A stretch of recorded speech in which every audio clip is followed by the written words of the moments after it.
Muy buenos días para todos, sean bienvenidos a Buenos Días Jesús, este espacio para la escucha de la palabra, para la oración, para la reflexión. Y hoy vamos a tomar el Evangelio de Juan en el capítulo 21, versículo 1 al 14. En aquel tiempo Jesús se apareció otra vez a los discípulos junto al lago de Tiberíades, y se apareció de esta manera. Estaban juntos Simón Pedro, Tomás apodado el mellizo, Natanael, el de Caná de Galilea, los Zebedeos y otros dos discípulos suyos. Simón Pedro les dice: me voy a pescar. Ellos contestan: vamos también nosotros contigo. Salieron y se embarcaron, y aquella noche no cogieron nada. Estaba ya amaneciendo cuando Jesús se presentó en la orilla, pero los discípulos no sabían que era Jesús. Jesús les dice: muchachos, ¿tenéis pescado? Ellos contestaron: no. Él les dice: echad la red a la derecha de la barca y encontraréis. La echaron y no podían sacarla por la multitud de peces. Y aquel discípulo a quien Jesús amaba le dice a Pedro: es el Señor. Al oír que era el Señor, Simón Pedro, que estaba desnudo, se ató la túnica y se echó al agua. Y los demás discípulos se acercaron en la barca, porque no distaba de tierra más que unos 200 codos, remolcando la red con los peces. Al saltar a tierra, ve unas brasas con un pescado puesto encima y pan.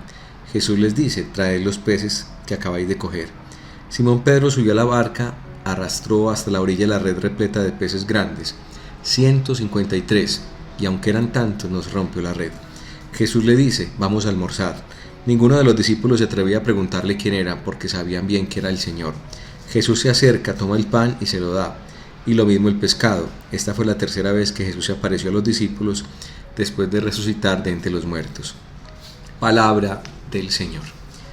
Quisiera invitarlos a que escucháramos este texto, mejor a contemplarlo con una mirada mucho más profunda.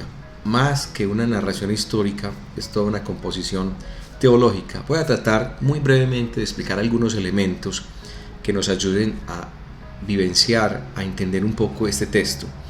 Como les digo, es toda una composición teológica que nos habla de esa primitiva iglesia.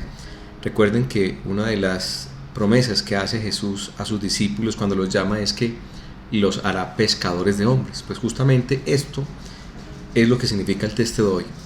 Hoy estos discípulos que han experimentado el resucitado están pescando hombres, están en esa tarea de anunciar esa buena noticia, pero anunciar esa buena noticia no es fácil, porque siempre hay tropiezos, porque siempre hay personas que no quieren escuchar.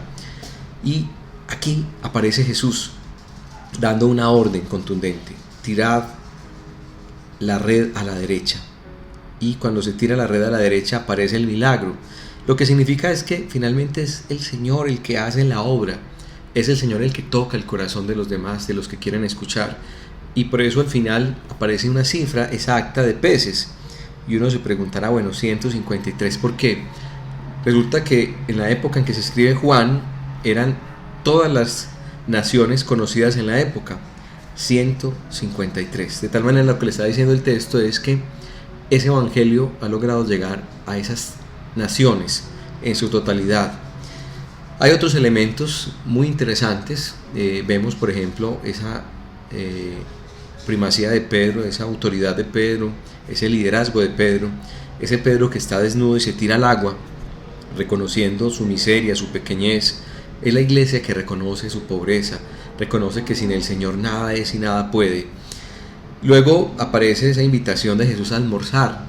Es una alusión perfecta también a la Eucaristía, a reunirnos como amigos, como hermanos, a congregarnos para vivenciar la vida, la palabra, el alimento. Pues bien, mis amigos, simplemente les diría: vamos a orar con este texto y vamos a decirle: Señor Jesús, hoy queremos sentir tu presencia, hoy queremos sentir que estás resucitado a nuestro lado, hoy queremos que nos invites a almorzar, queremos sentarnos contigo a la mesa, alimentarnos de tu palabra y de tu vida. A todos mis amigos les deseo un feliz día en el Señor. Eres fuego, Espíritu Santo.